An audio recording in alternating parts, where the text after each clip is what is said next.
Drivers aren't slowing down for school zones. There's been a big increase of people going 40 plus. The new push from police to keep children out of danger. I can sit in a school zone for an hour and easily write 4 tickets. Before you stream, make sure it's not a scam. These accounts tend to not trace back to anybody. Imposter websites posing as high school football games and stealing unsuspecting families' information. To exploit something like that and turn it into something negative is just really unfortunate.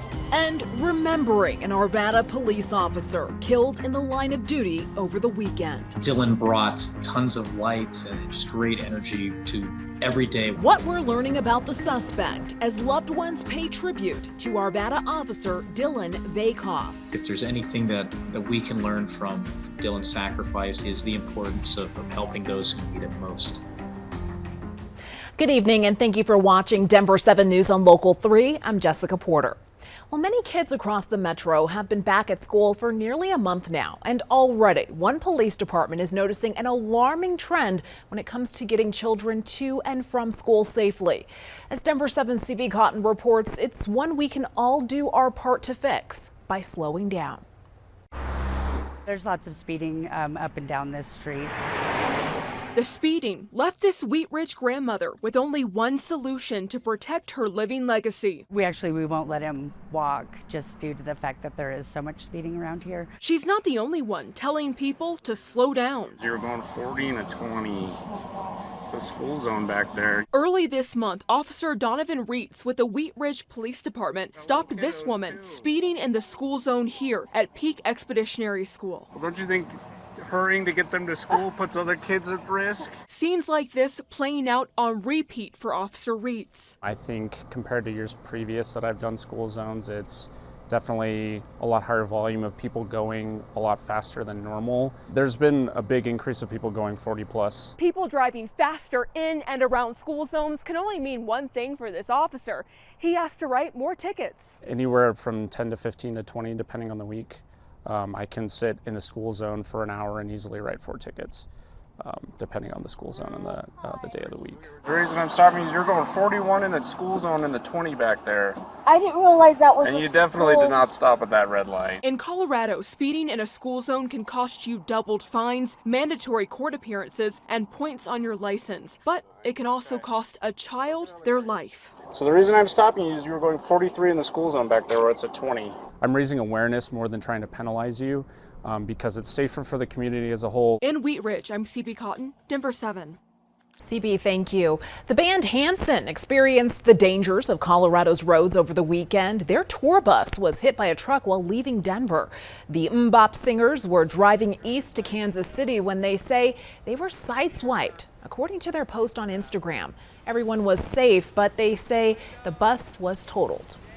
Boulder police arrested a city employee for embezzlement of public property. Police say someone tipped them off to a Transportation and Mobility Department employee using his city-issued credit card for personal purchases. 57-year-old Trent Filica, who turned himself in yesterday. Filica is a traffic signal maintenance supervisor who worked for the city for 20 years. He resigned after his arrest. The Arvada community is remembering the life of Officer Dylan Vacoff. He was shot and killed over the weekend responding to a call near 51st and Marshall. Denver 7's Colette Bordelon explains how the community is paying tribute to the fallen officer. They would describe him as joyful, positive. For a man described in so many words. If there's anything that we can learn from Dylan's sacrifice, Selfless. is the importance of helping those who need it most. Might be the one those who loved Officer Dylan Vacoff say the most. He's just one of those guys that sticks out in your mind from the thousands that we serve alongside. He just had something special about him where you knew this guy really wanted to take care of others. Julian Gluck was in the Air Force with Vacoff. They deployed together with the 96th Expeditionary Bomb Squadron to Qatar in 2016. When you're away from your families, your squadron becomes your family. Definitely reeling from this. We really cared a lot about him, just like he cared about really all of us. That kind of love seen in the colors of the memorial outside the police department, but also heard in the murmur of dozens of people at work. You get emotional right away. The emotions involve anger, and then the emotions involve sadness because it's a ripple effect. This is the Colorado Fallen Hero Foundation, a nonprofit designed to assist agencies and families when an officer is killed in the line of duty. Our main goal is to make sure that the fallen officer gets the proper honors that they deserve. Planning everything for an event where they expect anywhere from 3,000 to 5,000 people to show up, helping in the hardest of times. From the moment that call comes in, we are in work mode. A selfless act, similar to what Officer Vacoff did for his community. We want to do the right thing for the family, and we only have one shot at it. Working for the man who gave his life, working for others. Colette Bordelon, Denver 7. We looked into the criminal background of the man accused of killing Officer Vacoff. Records show Sonny Almanza was arrested in 2008, 2016, and 2017. He was facing several felonies and misdemeanors, including assault, making a false report, and homicide. Some of these charges were dismissed. The best way to financially help Officer Vacoff's family is making a donation to the Colorado Fallen Hero Foundation. We have a link so you can donate and hit this story on our website, denver7.com. 24 cyclists were keeping Officer Vacoff in their thoughts. They just finished biking across Colorado, raising money for bulletproof vests through Shield 616. The vests will be donated to 10 Colorado law enforcement agencies. The group is still accepting donations. You can donate by visiting shield616.org. Well, Monday Night Football is back with a blockbuster season opener tonight, a showdown between the Denver Broncos and the Seattle Seahawks. This is a live look at Breckenridge Brewery in Littleton, where fans are getting their first glimpse of new quarterback Russell Wilson in action. The score right now is Seahawks 17-13 Broncos in the third quarter. You can catch the rest of the game over on Denver 7. And we hope you stick around with Denver 7 after the game. We'll have much more coverage of Coach Hackett's new and improved roster, including live interviews with coaches and players. Just tune in to Denver 7 for our special post-game show after the game, followed by Denver 7 News at 10. High school football coaches from around the state sending a warning tonight. Somewhere in the internet world, unknown bandits are trying to profit from football fans. Chief investigative reporter Tony Kovaleski is digging into the issue tonight. He reports they've targeted an audience trying to watch games online. But lock in, let's get ready to go so we can go take care of business tomorrow. Here we go.